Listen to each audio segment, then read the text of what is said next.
It's how do we honor the past and acknowledge it without letting it consume us and drive our choices. Don't let that wounded child make your adult decisions.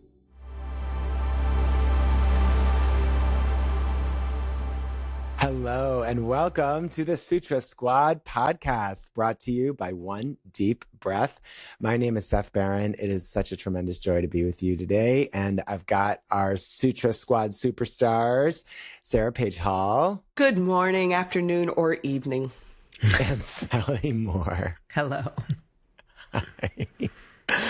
We are so grateful for your presence and for your attention to join us for another week of conversation about the Yoga Sutra, our favorite topic. And we're sort of getting ready to finish we're winding down to the end of our greatest hit series here. And last week we talked about the subjectivity of perception.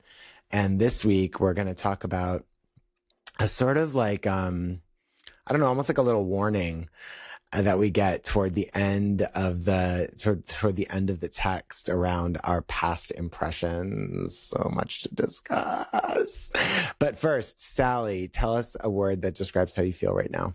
Grateful. The minute I see you. Thank you both. Thank you, Sally. Sarah Page. Little darker, exhausted. I'm exhausted. Yeah. I'm going to be really transparent. Exhausted. I'm like, full. I'm feeling full. Life is very full, and that's an incredible blessing. And yeah, it's like a little bit of like that moment, like when, you know, there's like, you're sort of wondering, is the one more feather just going to float down and just like to upset the whole apple cart? That kind of full. Okay. And we're here. And there's no other place I want to be right now. So we're going to look at verse 28 of the fourth chapter in the Yoga Sutra. And as a quick reminder, the fourth chapter is the Kaivalya Pada, which is the chapter on freedom or liberation. We go from beginning at the end in the Samadhi Pada, the first chapter, to the chapter of practice, the Sadhana Pada, like how do you get there? The third chapter, the Vibhuti Pada, which is like what are the powers or what arises along the path? And then if there is to be, I don't want to say a goal, let's say an outcome, an ultimate outcome of yoga, it is Kaivalya, which is often translated as freedom or liberation. And so in the 28th verse, it's another short one, so very easy to follow along if you want to chant with me. The four words are Hanam, Esham, Kleshavad, Uktam. Hanam, Esham, Kleshavad, Uktam. And if you are able and you would like to, you can take a moment and just notice how you're sitting and maybe sit up. Oh, there, I just got a couple inches taller by putting some attention to my asana, my seat. And just take another couple cycles of breath just to land. And if you'd like, you can bring your hands together in front of your heart and join me for a resonant vibration of Om. Take a full deep breath in. Let it go. For our Om, inhale.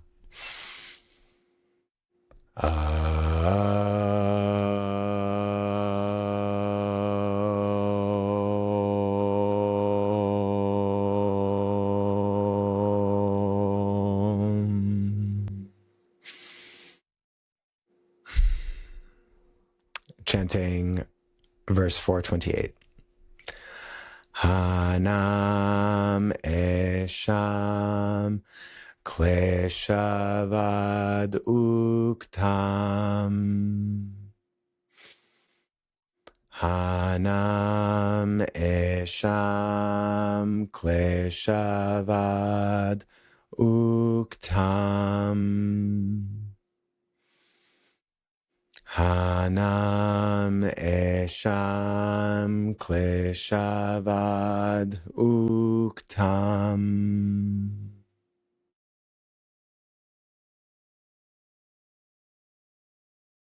If you've read the Yoga Sutra before, you might recognize a word here, klesha. And klesha is obstacle or impediment or could say a barrier. And when we go in and spend a little more time as we go through the sutras in the year to come, there's a series in the beginning of the second chapter where Master Patanjali outlines the primary kleshas, the primary obstacles to yoga,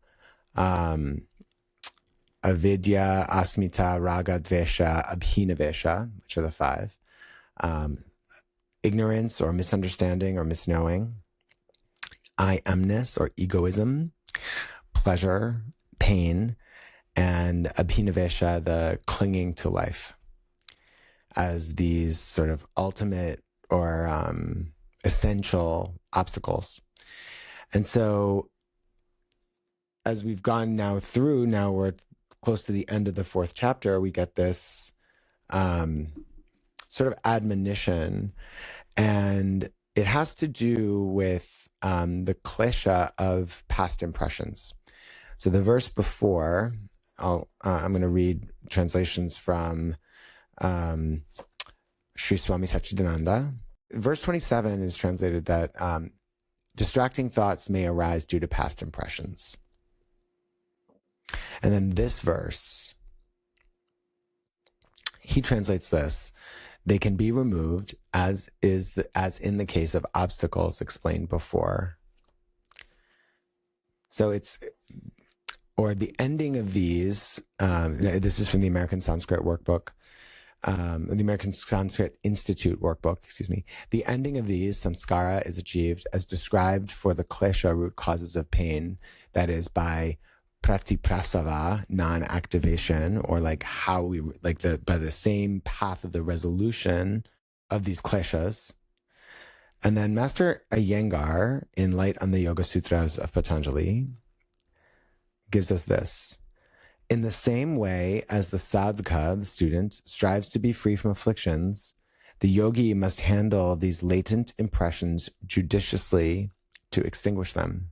And then the last one that I'll offer, that I think is really fascinating, is from the Jivamukti chant book.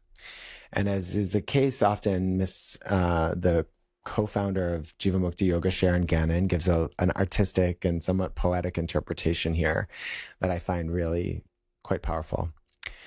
The greatest obstacle to the practice is one's own prejudices based on one's own preferences. The greatest obstacle to the practice is one's own prejudices based on one's own preferences. So our preferences, our habit, are the obstacle to our practice. Sarah Page or Sally, whoever wants to jump in, what other translations of this verse resonate with you? You get all of mine. I was good. I had Iyengar and the chant book, but I love all of them. And as I like to do, I go into Master Edwin F. Bryant. One of the things he said, and I love this, because this is very similar to, we always have a little bit of a chat right before to kind of check in. And we were talking about this, and it said the removal, in parentheses, of these previous samskaras is said to be like the removal of the klesha afflictions. And then he goes on and he says, just as the kleshas become burnt seeds incapable of sprouting, the seeds of latent samskaras might arise and interrupt the yogi meditation, and likewise singed by the fire of knowledge. The kleshas, we recall, are the cause of samskaric existence. Once they are burnt up, they do not provoke action, and thus no further samskaras are generated. A samskara is a scar, is a deep, I'd like to just say wound that it could be something that was developed when you were 3, something that developed, I don't think that there's an age limit on a samskara. I think that most of our listening audience can probably relate to the fact that something that hurt their feelings when they were 4 is something that might have shaped their personality, their ego, the way that we think. And so the idea of burning up these kleshas so that the samskaras don't affect us as much anymore, boy, that's the work. Thank you for offering that to that definition of samskara. It's an important word in the yogic philosophical system, and an important idea or construct to start to understand. Sally, what about for you? The translation that I noted was, those impressions may be removed in the same way as the other obstacles or kleshas. And that's from Unravel the Thread by Ruben Vasquez.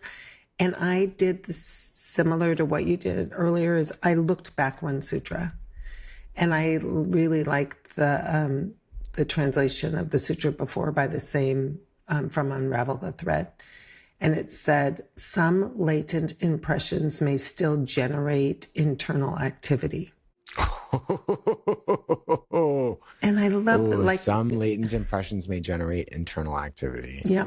And I think that's it. Like, there's the samskaras, right? There's the samskaras, the story or the scar. But then under that, I love that there's the kleshas, like the possible reasons why it's there. Useful as we look in. Yeah, I think Alto's presence too, I went back and to like cross-referenced, because this is there's also, after the description of the kleshas, Master Patanjali explains like how they're to be resolved. And it said that it is a process of, at least I love Master Iyengar's translation of this, it's a process of involution. Which is like sort of like implosion, like it's like a turning involution, like that, like it's, and I think the reason it's really useful to presence that is because we live in a world where we're constantly seeking external or extrinsic stimulus, and we're told, oh, just like take this pill and fix your problems. If you, right, like that the solution or what you're looking for is somehow outside of yourself.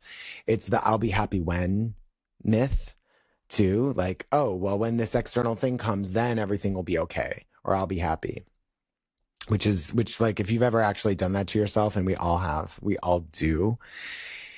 And if you pay attention, you know, it's actually not. Like, it doesn't actually, like, that thing you think you want isn't, when you acquire it, there's a moment of fleeting happiness, perhaps, but it is not what unlocks like the real deeper happiness. And it's only turning inward that allows us to discover truth. Sally, I'm so glad you referenced 27, because so does Iyengar. But what I love is he references often what we learn, tapas, heat, discipline. And he says, to your point, Sally, as 427 stated, and he goes on, but what I love is that he goes, as roasted seeds do not germinate, so the fire of wisdom must burn out impressions and ambitions, ending their power to generate disturbing thoughts, so that the consciousness maintains its union with the seer forever. So basically, through the fire, through that tapas, through the heat, it ends the power. And I love that. That's ending the power. Yeah. It's the involution, right? It's funny because the three of us also, like, our common lineage is in a heated practice, in a lineage that's most often taught in a room that's like 92 to 96 is what we hit, here in New York for the studio. And the real heat, like, the point of that heat is not to impose the heat from externally. The point of the heat is to support the heat we generate from within.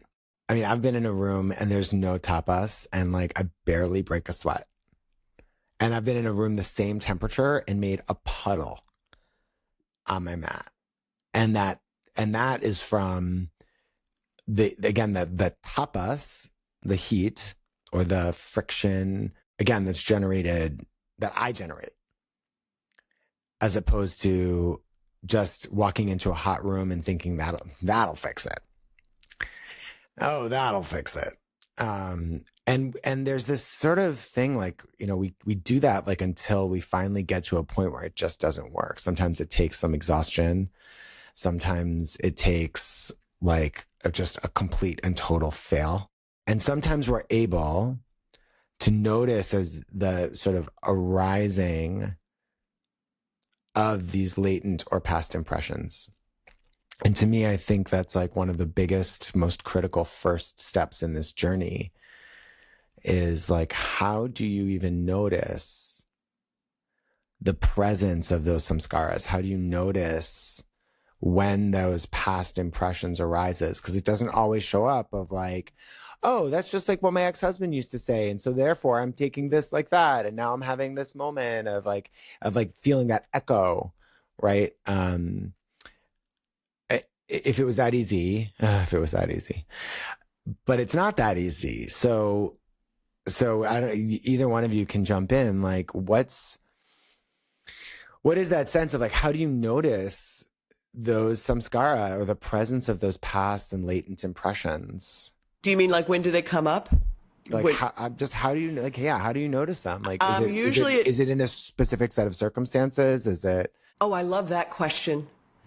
Because I've never considered, is it a certain situation? That's a really good question. And yes, immediately as soon as you said that, something popped to mind. I'm not going to go deep into it, but it's usually in a situation. For me, my deepest samskara is I remember when I was five years old and walking across the playground and being bullied, and I remember it vividly. It was an October day, sunny, beautiful in Florida, Timberlane School, Tallahassee. And I remember it. I was wearing a cute little pleather dress, knee socks. It was the 60s, that's right. And I was helping out a friend, and this is what I do. There were two girls playing jail, like holding hands, and another girl in the middle, and they were rocking back and forth, and the girl in the middle was calling out my name to save her. So of course I go over there, being a good friend, and I was the tallest girl and the biggest girl in the class, and so I ripped them apart, and they started screaming at me. And it hurt me. To this day, it brings up emotion. Like, so my story about that is, and so they did it again. I start walking across the playground. It's the first time I remember being bullied. I was in first grade, I guess, walking across the playground. And they're calling my name again, like I'm going to do it again. And I remember thinking, hell no, I am not going back there. I'm not going to do that again. And that was when the guard started, when I started protecting myself. I will say one of the most spiritual experiences was also on that day when I felt a kiss on my cheek. Vividly remember it. Felt a kiss on my cheek. I looked around, there's nobody there. And I've always known I had a guardian angel because somebody kissed me on my cheek. But regardless, that was the first time that I remember feeling different or other, that I didn't fit in.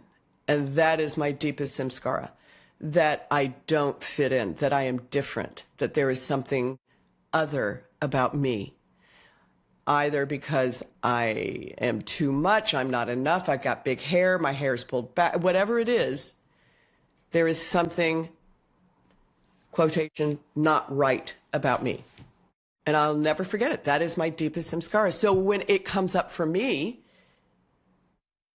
it's usually in a group of people when I feel overwhelmed. And I often do. I'm a very introverted extrovert. I will be there for just enough time that I can make a quick exit. I will always be the first one to leave a party because I don't want to get hurt. That is where that shows up for me. Very good question, Seth. I'll be journaling on that in a bit. But it's still there. Thank you. Sally, how about you?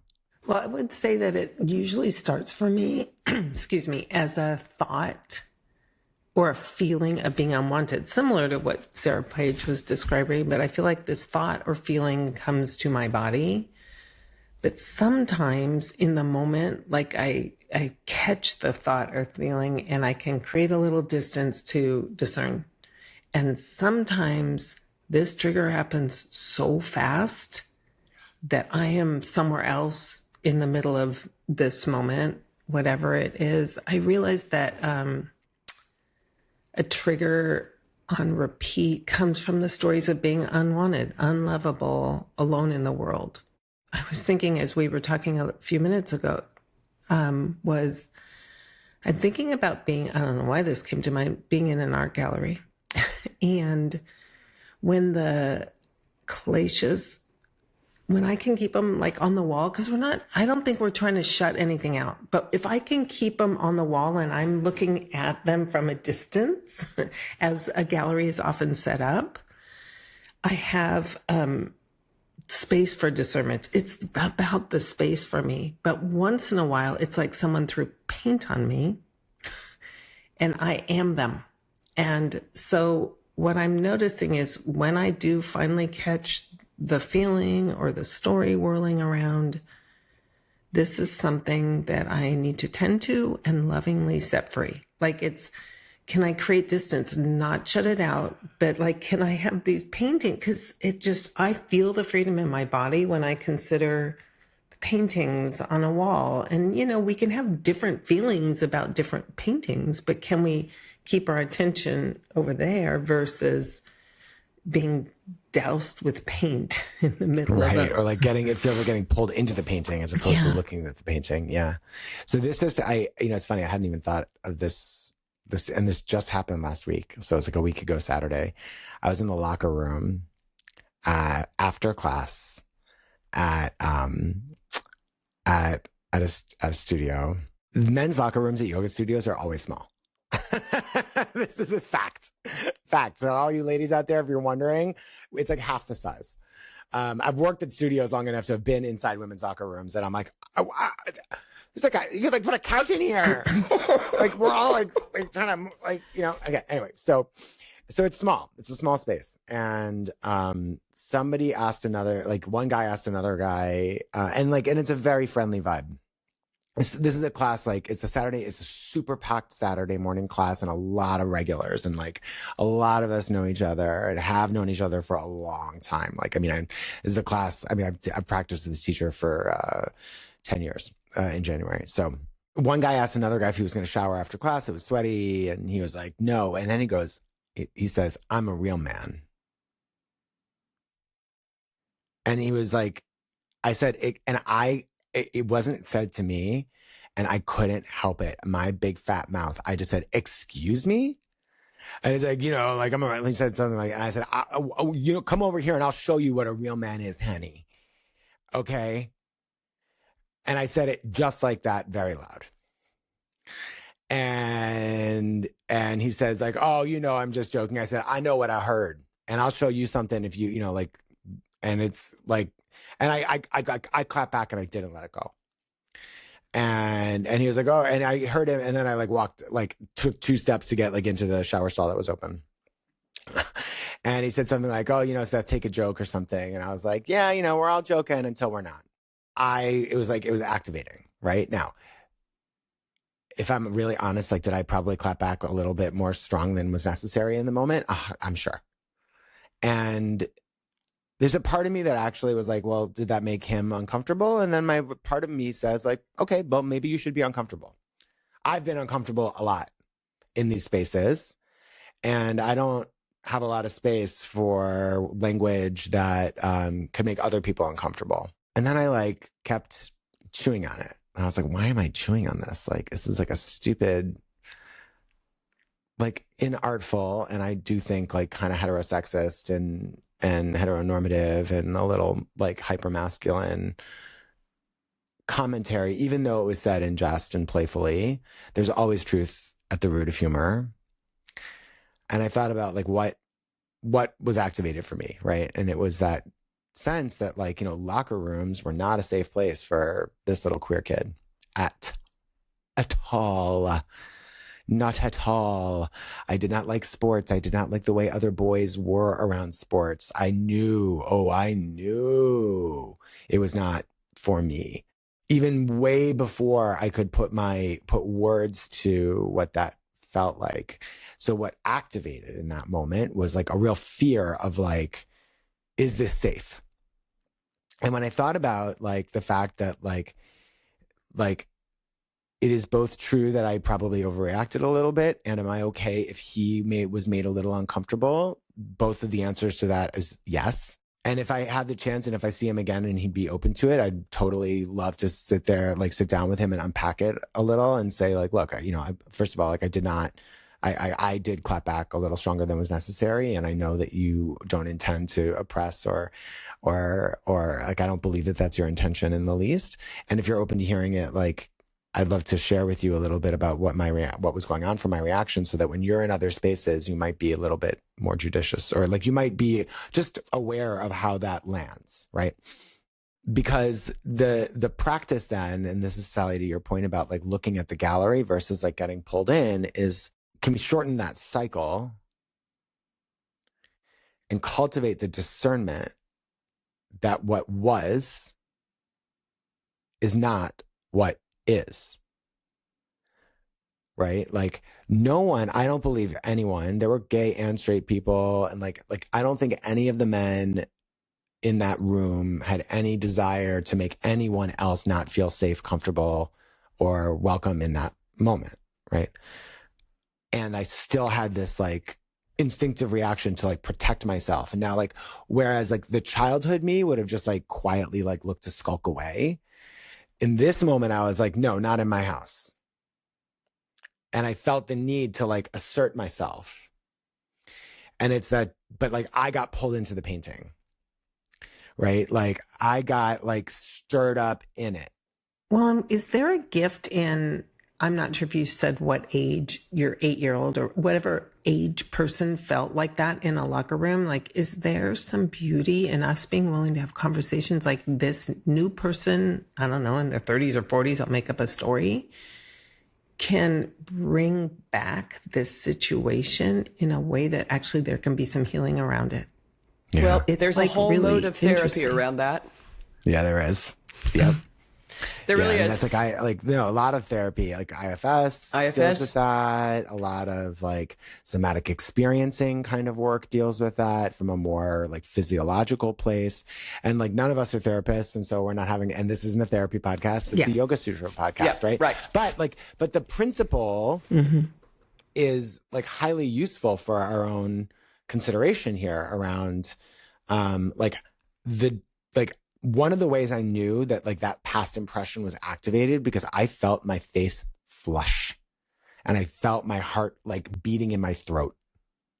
It was like immediate. It was like a nanosecond. All of a sudden, it was gugum, gugum, gugum, gugum. I have to reference Inside Patanjali's Words by Jagannath Correa, Reverend, because it's exactly on point. And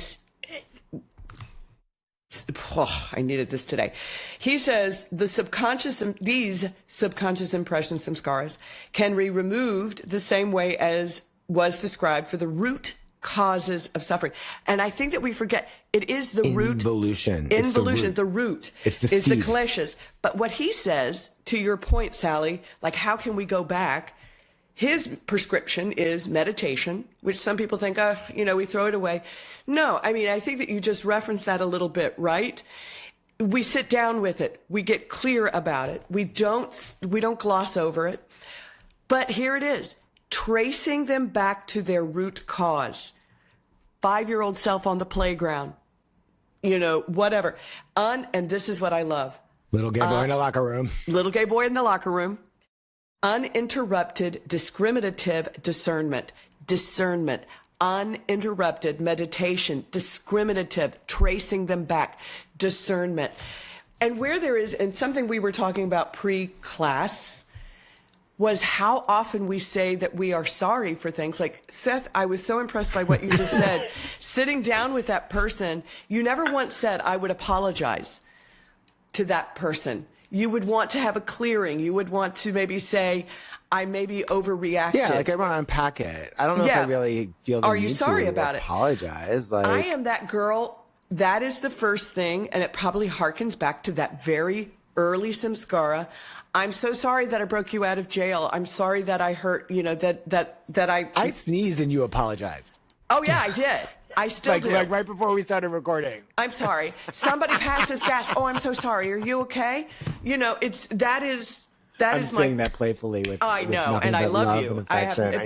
I know. I know myself well enough, and I know I Yeah, do it's that. a fascinating thing, right? Why Like do I do that? like, I'm not sorry. right, I'm not right. sorry. Yeah. Well, and I wonder if jumping to I'm sorry, which I think a lot of us have been trained to do, like I'm grateful for yoga because it's untrained the sorry. And I'm always sorry if I hurt you in some way. I am sorry, but being sorry for things that we don't need to be sorry at, it almost is a way to bypass the work of slowing down, looking in, getting curious. Where did this come from? Is it true?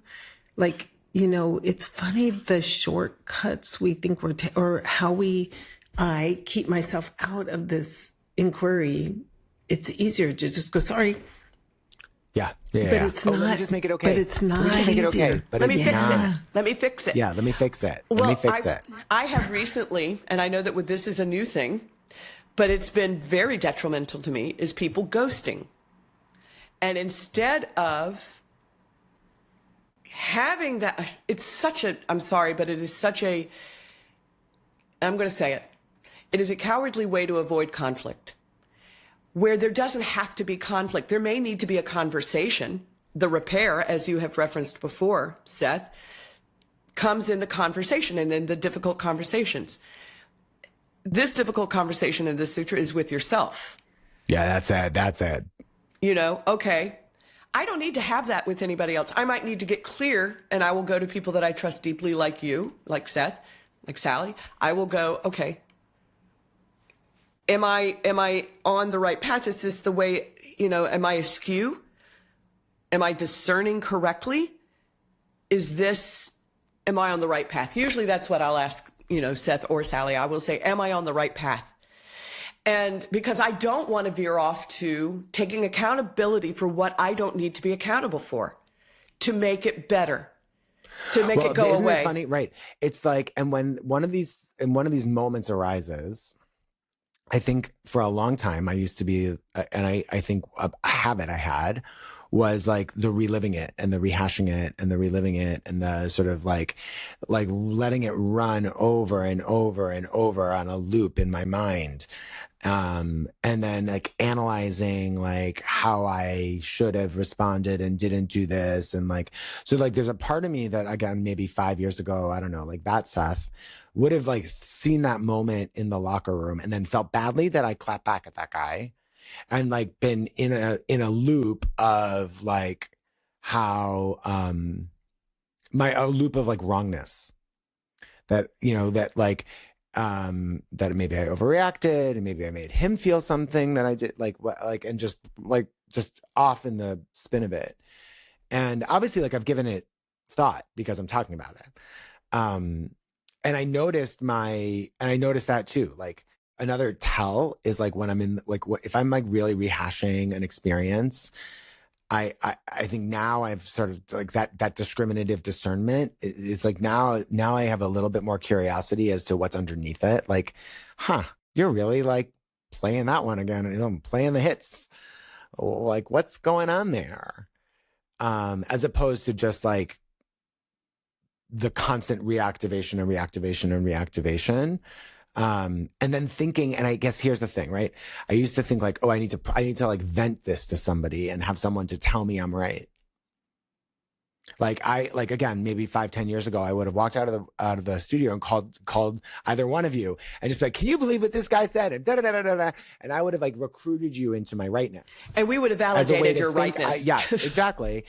But the truth is that I wouldn't actually feel better. Yeah. I'd feel validated, but I'd still be in the doom loop of it. And it makes me think, so like I'd heard this quote before, and then a couple of weeks ago, I stumbled onto the source material.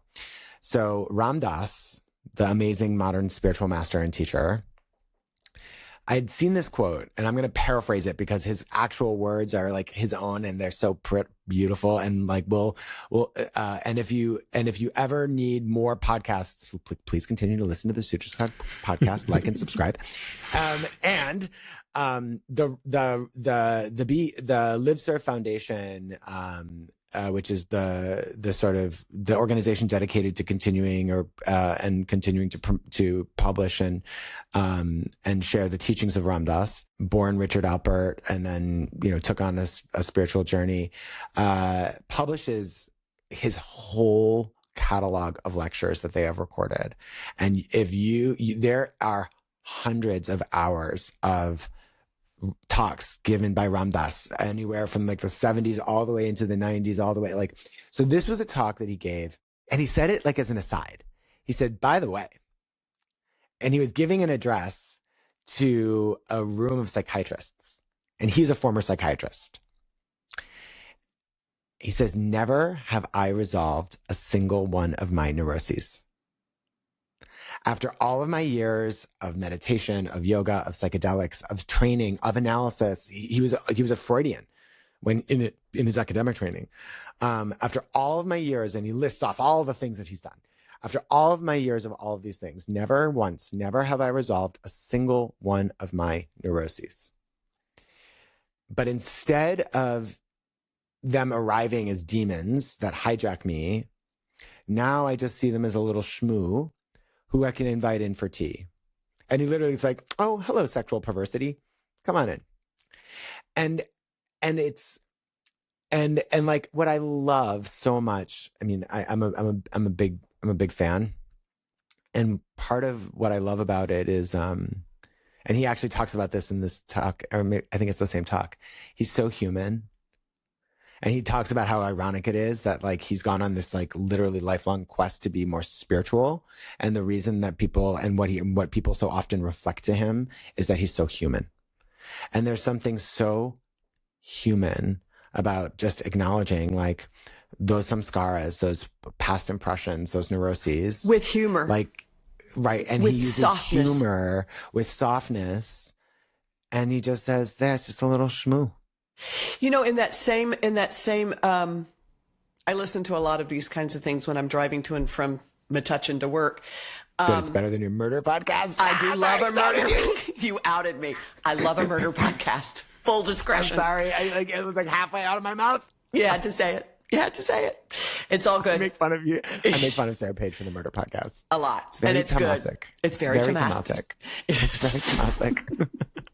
It is. And I listened to him all day yesterday. Anyway, but I was listening to Ram Dass talking about, he was on this major, month-long sort of Vipassana retreat with the monks, and he got a call that his father was deeply ill and he needed to go home. And the monks said, well, you're not, a renunciant, so I can't really make you stay, but I'm going to advise you to stay. And it was interesting. I was like, well, what is he going to do? Is he going to, what's Ram Dass going to do? He's Ram Dass. And he left and he said, he goes, the fact is that I'm a good Jewish boy. My father is sick. I have to go home. So even for all of his Ram Dass-ness, he is enlightened. He has a guru. He is a Jungian psychologist. All of these are psychiatrists, all of these things. He's still a good Jewish boy whose daddy was sick and he had to go home. But what I loved about that was the softness. And that's what I'm working on. Going back to the sutra, that's what I'm working on, is softening the samskara, not making it overwhelming and bad. And I am a bad person and I haven't grown. I haven't grown. I'm still blah, blah, blah. As much studying and training and true love for this study, all of it, I still am that 5-year-old girl on the playground. Now, does it have the same hold over me as it did when I was 5? No. I've done a lot of work. I'm 64. I have done an enormous amount of work. But then there are days when my defenses are down, like this morning. My defenses are down. I'm a little edgier. I'm tired. It comes up a little bit more dramatically. And so what do? I sit down with my friends and I talk about it. The expression, or the acronym HALT, right? Hungry, angry, lonely, tired. These are the moments when like our defenses are down and the past impressions can arise with more ease.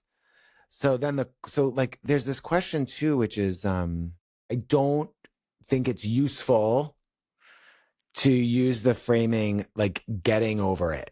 I really dislike this language of like get over it. Like just get like when somebody tells you or you hear somebody else say like when somebody's upset or something, just get over it.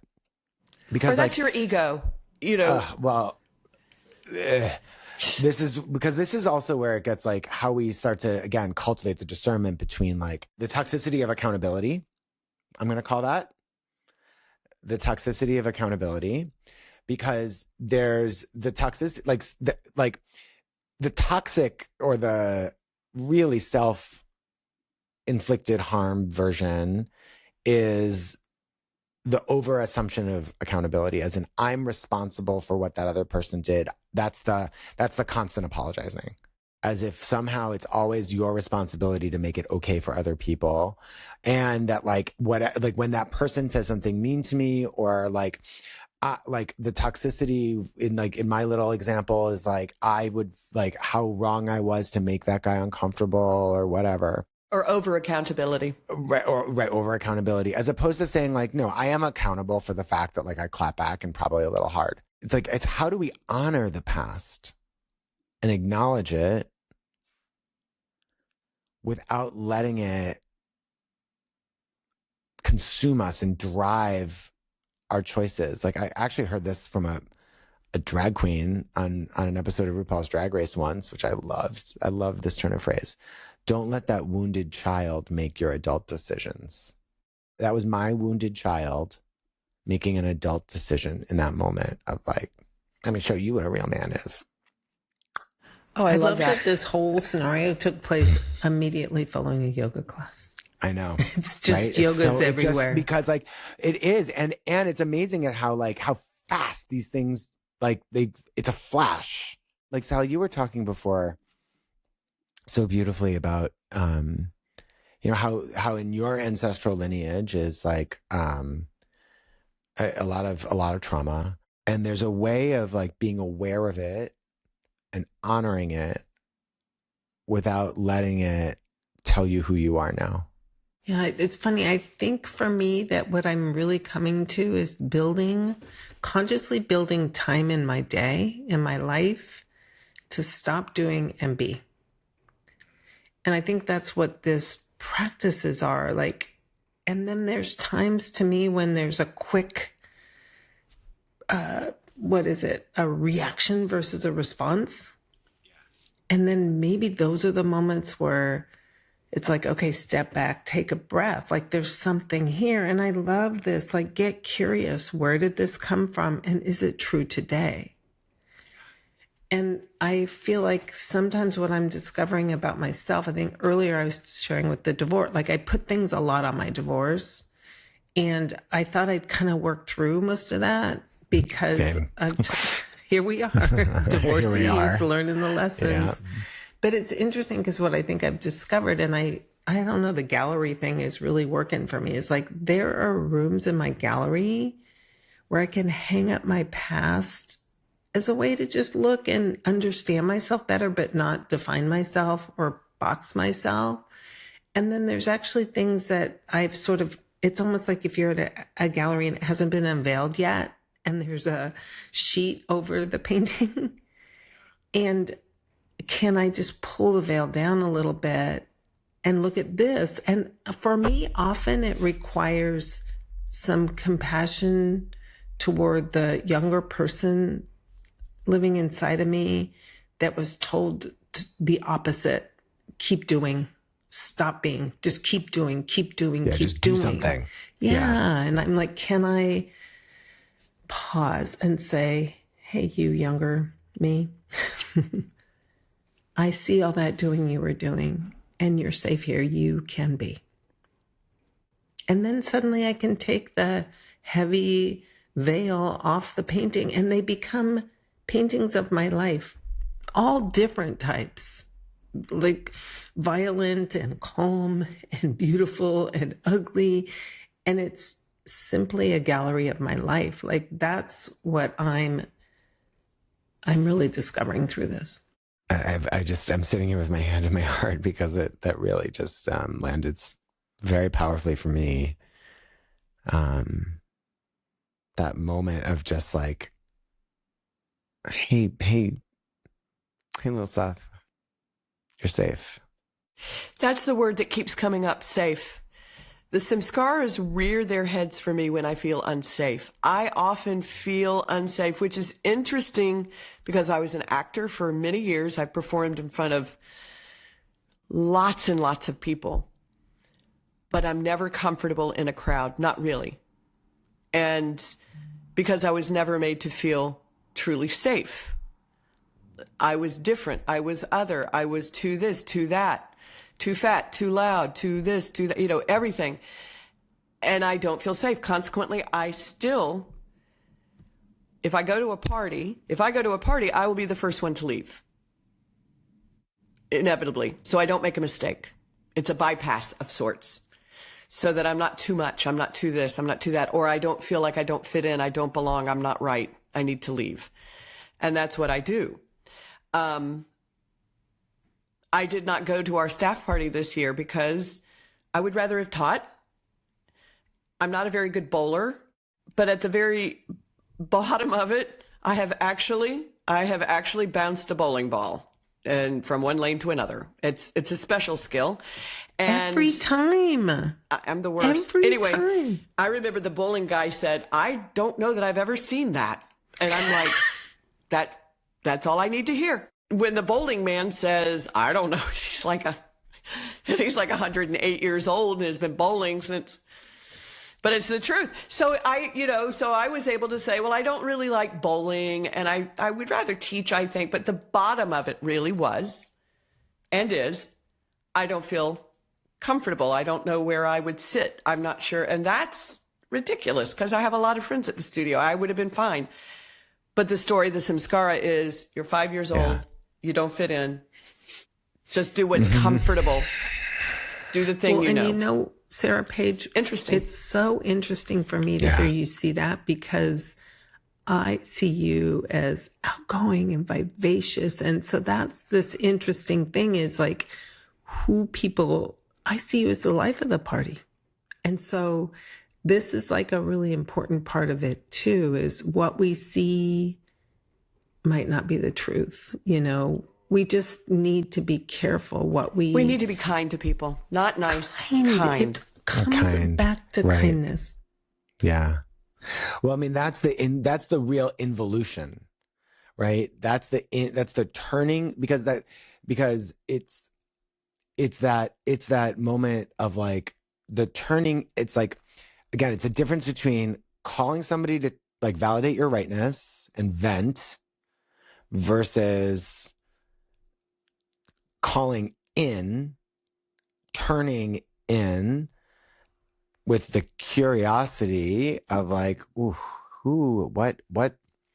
what's going on here? Like, and I'm rubbing my center of my chest. Like, what's going on in my heart right now? What's the shmoo? And there's no right. Who's that little shmoo? And I need to like let them in and sit down for tea and just be like, and that it's not from without. That's what I also love about when yoga's for everyone. And I'm lucky enough on Wednesday afternoon in two classes in a row, I teach yin, which is the way I teach it, slow, cool room, holding postures, really challenging for some people. I teach nidra, which is basically guided meditation, really challenging for some people. Also really easy for some people. And then I teach power vinyasa, really challenging for some people and some people's preferences. So I love that, when people say yoga is for everyone, there's so many styles at yoga.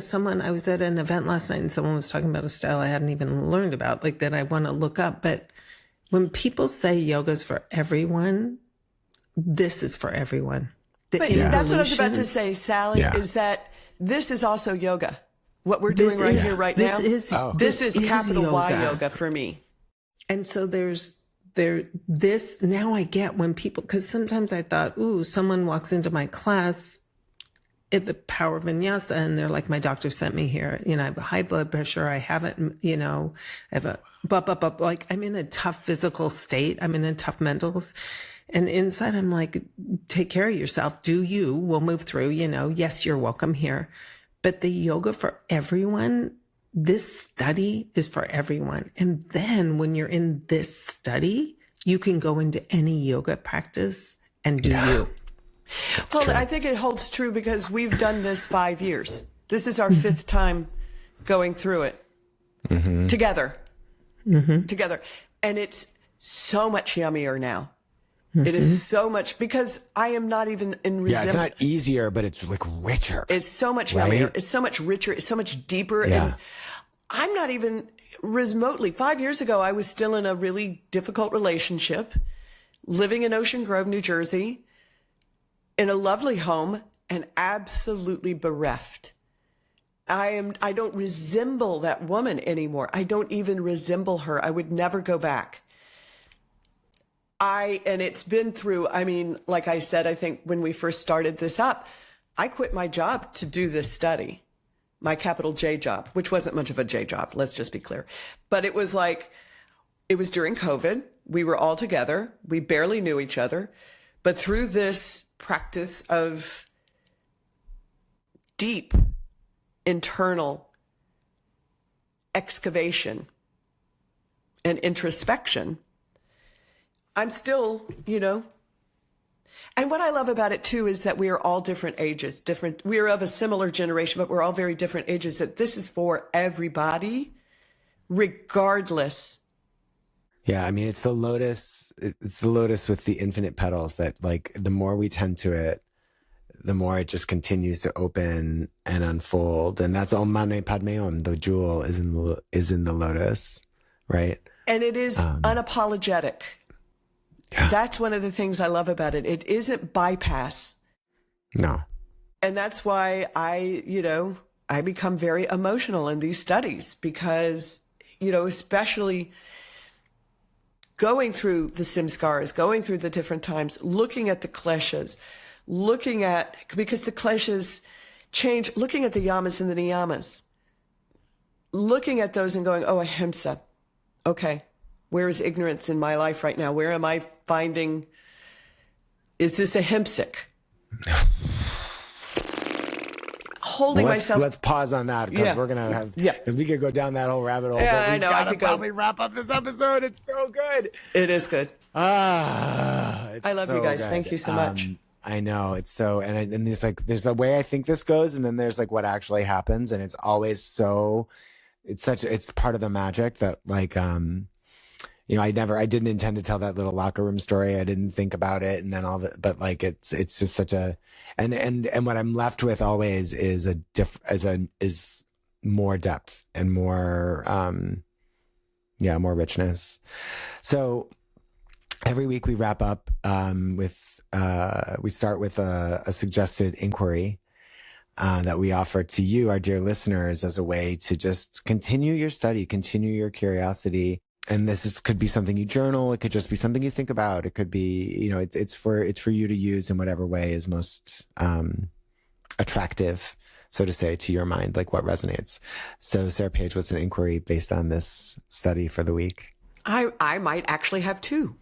Not to steal Sally's thunder, but I might actually have two. One of them is to get clear on what is the samskara that is the deepest, that you have bypassed, that you don't want to look at. And look at it without blaming, without judgment, realizing that that is not the sum total of who you are, but it does make up decisions.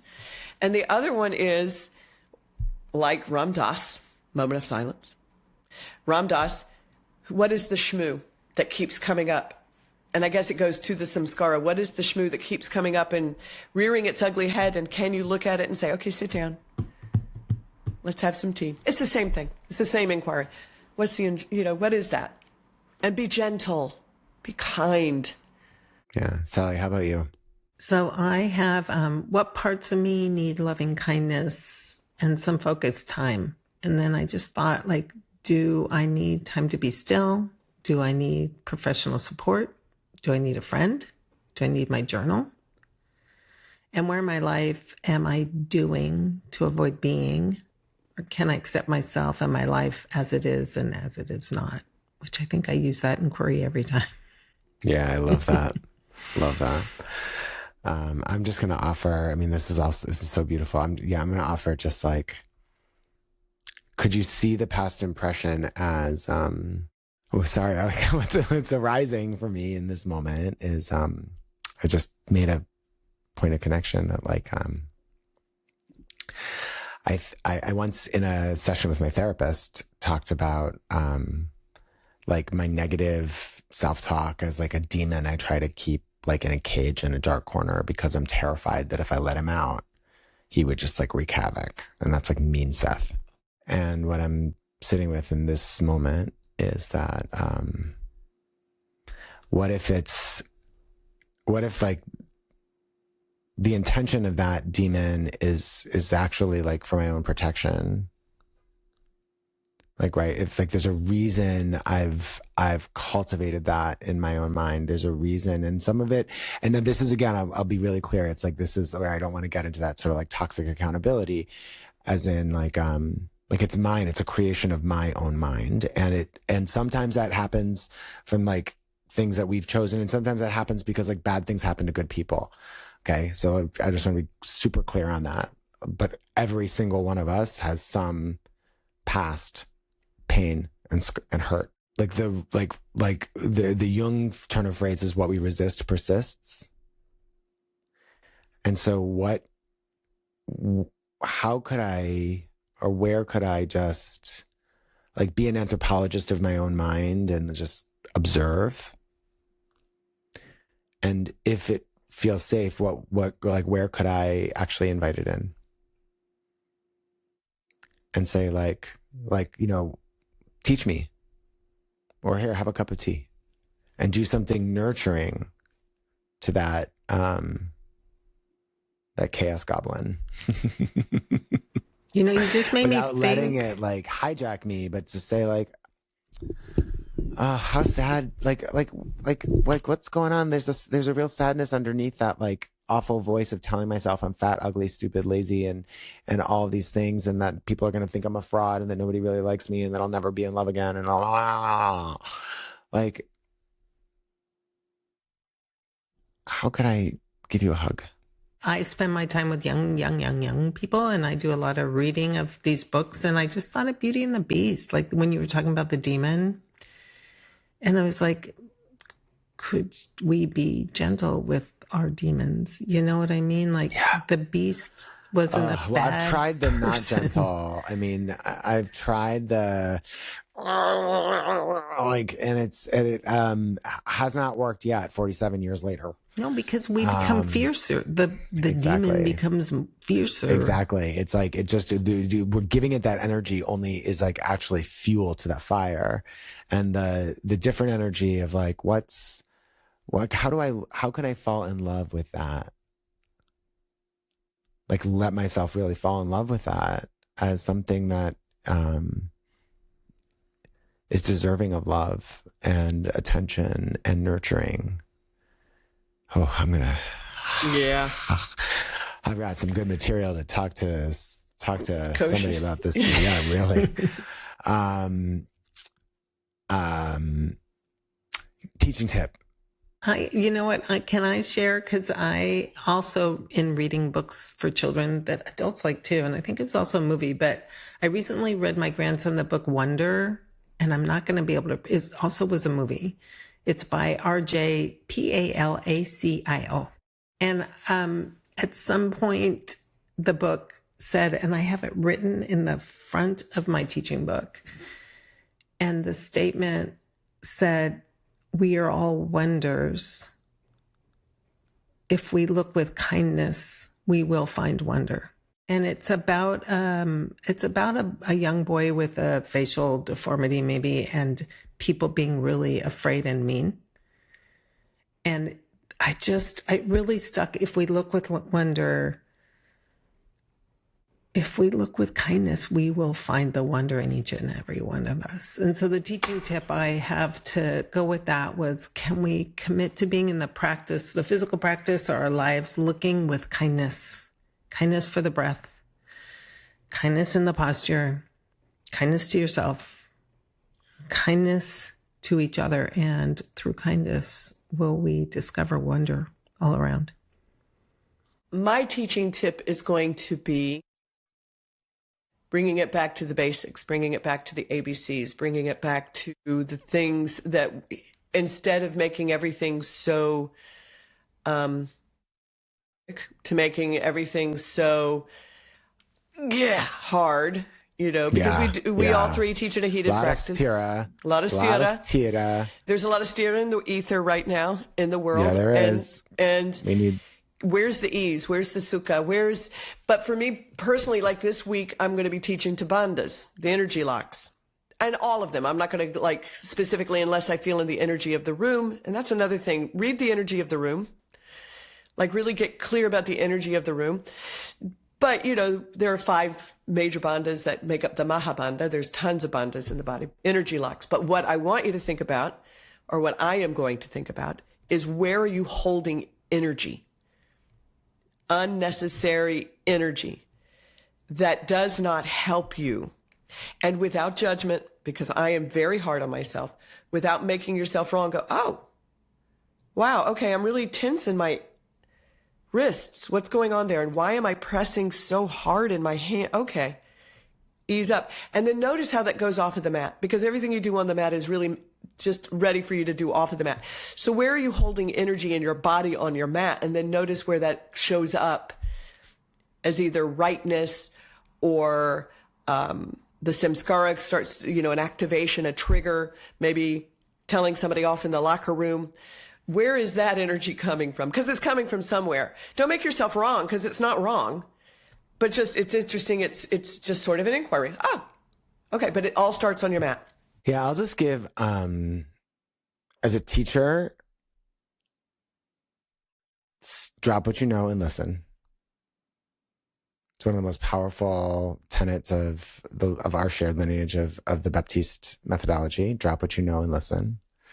And what I'm going to invite students into is just make one loving choice for yourself in this moment, in this pose. And that might mean pushing down more, but it also might mean just like accepting and just trusting your breath.